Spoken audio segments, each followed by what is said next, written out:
अब जैसा कि हम गुरुजन सभा का यानी चित्रगुप्त की सभा का ज़िक्र कर रहे थे, तो अब यहाँ पर एक बहुत अजीब कह लीजिए बात है कि अधिकतर जो उच्च स्तरीय आत्माएँ थीं, जिनके ये एक्सपीरियंस थे, तो वो ये कहती थी कि वो बुज़ुर्ग पुरुषों को गुरुजन के रूप में अधिक देखती हैं। महिलाओं का ज़िक्र भी किया लेकिन कम नहीं किया।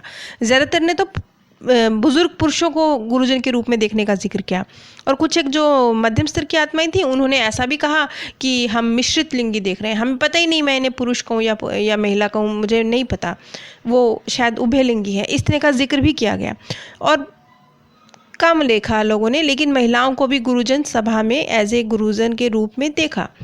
तो ये चीज़ थोड़ी सी कंफ्यूजिंग है। यहाँ पे क्वेश्चन खड़ा होता है, तो क्या ये मान लिया जाए कि पुरुष अधिक बुद्धिमान है महिला की तुलना में, इसलिए गुरुजन सभा में वो सिर्फ पुरुषों को देखते हैं? बात ये नहीं है। इसके लिए डॉक्टर न्यूटन कहते हैं समाज में जो एक वो रूढ़िवादिता होती है ना, क्योंकि समाज कुछ इस तरह का है कि पुरुष को अधिक अभी तक तो पिछले कुछ सालों में, आने वाला वक्त बदल रहा है, सांस्कृतिक जो विचारधारा है वो इस तरह की है कि पुरुषों को अधिक बुद्धिमान माना जाता है, वो भी बुजुर्ग पुरुषों को।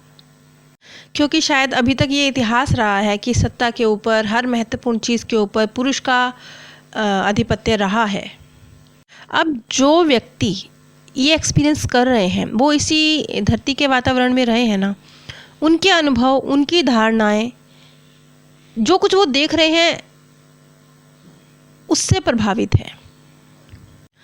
और एक बात ये भी होती है कि जब पास्ट लाइफ रिग्रेशन के दौरान जो व्यक्ति हैं वो जब अपने आप को एक शुद्ध आत्मिक अवस्था में अनुभव, जो धारणाएं उनकी हैं, जो उनके अनुभव हैं, उनके असर के साथ अपने आप को उस चित्रगुप्त की सभा में देख रहे होते हैं, तो अब बयां तो उन्होंने इसी शरीर के साथ करना है ना, इसी ज़ुबान के साथ करना है, और इस जन्म के जो अनुभव हैं, धारणाएं हैं, विचारधाराएं हैं, वो भी हावी हैं कहीं ना कहीं।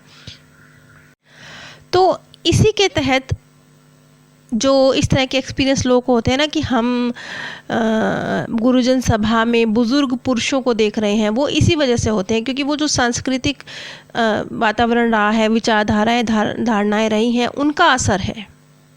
डॉक्टर न्यूटन ये भी कहते हैं कि जैसे जैसे आगे आगे वक्त बढ़ेगा, महिलाएं तरक्की करती जाएंगी, लोगों की जो धारणा है, मानसिकता है कि पुरुष अधिक बुद्धिमान होता है, जैसे जैसे ये ख़त्म होती जाएगी, वैसे वैसे ये जो एक्सपीरियंस है इसमें भी जो माध्यम होंगे वो महिलाओं को भी अधिक देखना शुरू कर देंगे।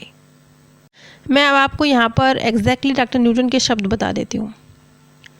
मैं निश्चिंत हूँ कि जो आने वाले वक्त में पास्ट लाइफ रिग्रेशन थेरेपिस्ट हैं वो इन सभाओं में जितना पुरुषों को देखते हैं उतना ही उन्हें स्त्रियां भी मिल जाएंगी।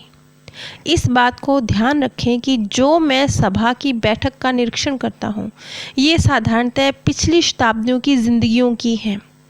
जब मैं एक माध्यम के मन में आत्मा लोक के दृश्य की वास्तविकता का मूल्यांकन कर रहा होता हूँ तो मैं समय रेखाओं पर हमेशा विचार करता हूँ। अब यहाँ पर एक कन्फ्यूज़न और भी है कि बहुत सारे माध्यम उभयलिंगी देखते हैं ना, वो उनको पुरुष कह सकते हैं, ना वो उनको स्त्री कह सकते हैं, कुछ नहीं कह सकते हैं, उनको समझ नहीं आता है। लेकिन फिर भी जब वो इस चीज़ को एक्सप्लेन करते हैं, कुछ शब्द तो उन्हें बोलने हैं ना, तो वो उसके ज़रिए बताएंगे तो सही ना अपनी फीलिंग्स। तो वो जो बताते हैं वो फिर वो देखते तो उभयलिंगी है, लेकिन फिर वो उसे एक पुरुष की तरह ही एक्सप्लेन करते हैं। वैसे भी जो गुरुजन होते हैं उनका कोई भी माध्यम नाम कभी नहीं लेता है। शायद वो नाम जानते नहीं है, या जानते भी हैं तो लेना नहीं चाहते, लेकिन नाम तो कभी नहीं लेते हैं। तो वो स्त्री या पुरुष ऐसा कह के ही बात को एक्सप्लेन करते हैं। और जब वो उभयलिंगी की बात आती है कि बहुत सारे माध्यम ऐसे भी हैं जो समझ नहीं पा रहे, वो फिर पुरुष कह के ही बात को संबोधित करते हैं।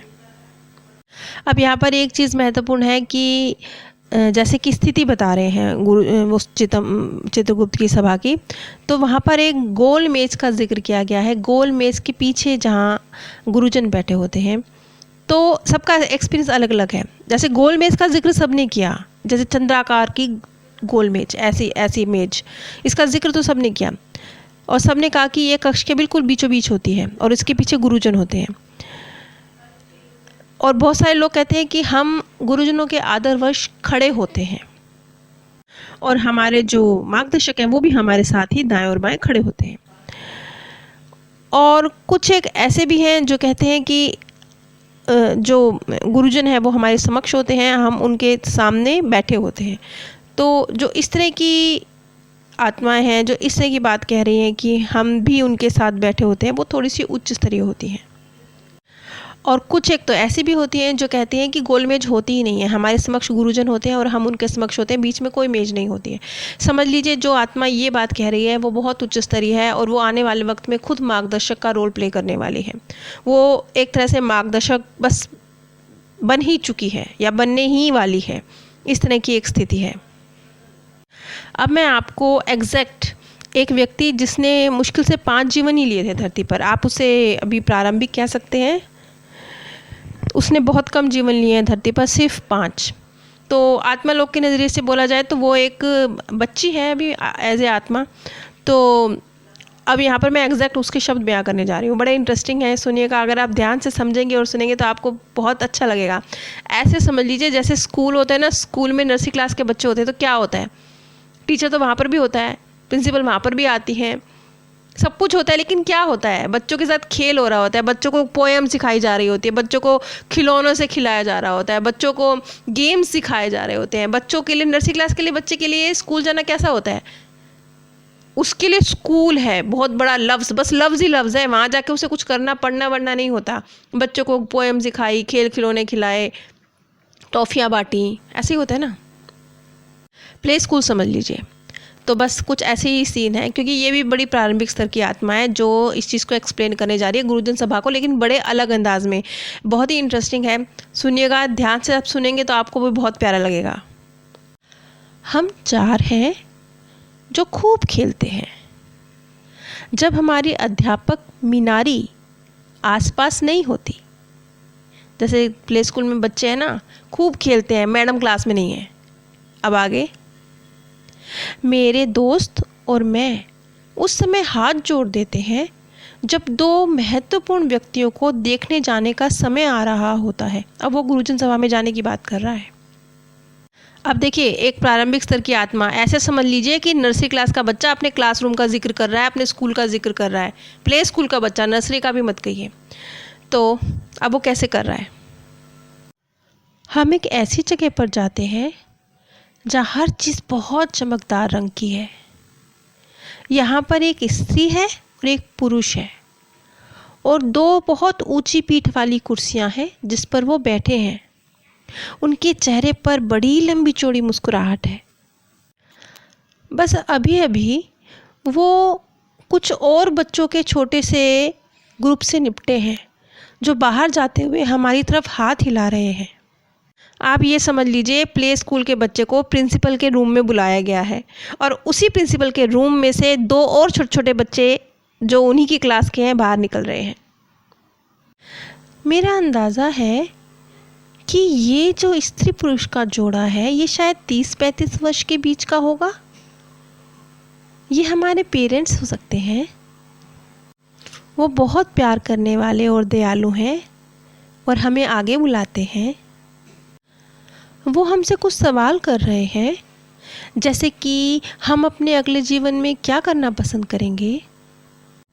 ऐसे समझ लीजिए, प्ले स्कूल के बच्चे को पूछा जा रहा है, बेटा क्या खाना पसंद करोगे, चॉकलेट या बिस्किट। वो हमसे कहते हैं कि हम मीनारी द्वारा बताई गई हर बात पर बहुत ध्यान दें। जैसे प्रिंसिपल प्ले स्कूल के बच्चों को कह रहा हो, बेटा अपनी टीचर की बात पे ध्यान दो। मुझे ऐसा लग रहा है जैसे क्रिसमस पर एक डिपार्टमेंटल स्टोर में 2 सेंटा क्लॉज हैं। आप बताइए, गुरुजन को एक प्रारंभिक स्तर की आत्मा क्या कह रही है, सेंटा क्लॉज। तो बस इसी से अंदाज़ा लगाइए क्या प्यारी सी छवि रही होगी ना। थोड़ा कल्पना करके देखिए, मन एकदम प्रफुल्लित हो जाएगा कि गुरुजन नहीं, गुरुजन तो बड़ी बड़ी आत्माएं लफ्ज़ बोल रही हैं ना, छोटा बच्चा क्या बोल रहा है, सेंटा क्लॉज। लेकिन ये सारा जो दृश्य है, जहाँ तक मैं समझ पाई हूँ, ये प्रारंभिक स्तर की आत्मा है, उसने 5 ही जीवन लिए हैं धरती पर।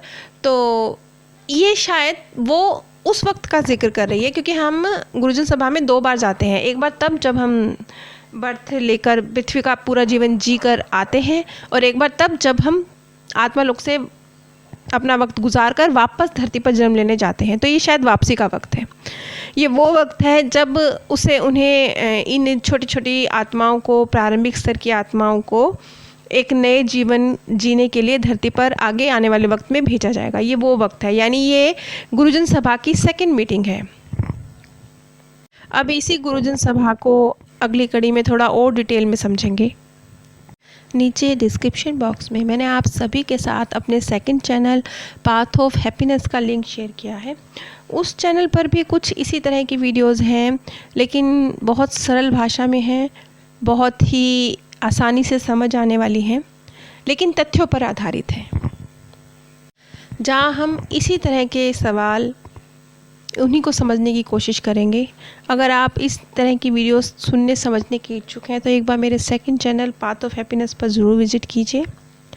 और अगर आप मेरे द्वारा शोक सभा में शांति संदेश चाहते हैं तो भी स्क्रीन पर दिए गए व्हाट्सएप नंबर पर संपर्क कर सकते हैं। आप सभी पर परमात्म सौंदर्य, प्रेम और आनंद सदैव बरसता रहे। आप सभी दिव्य परम धाम में स्थान प्राप्त करें।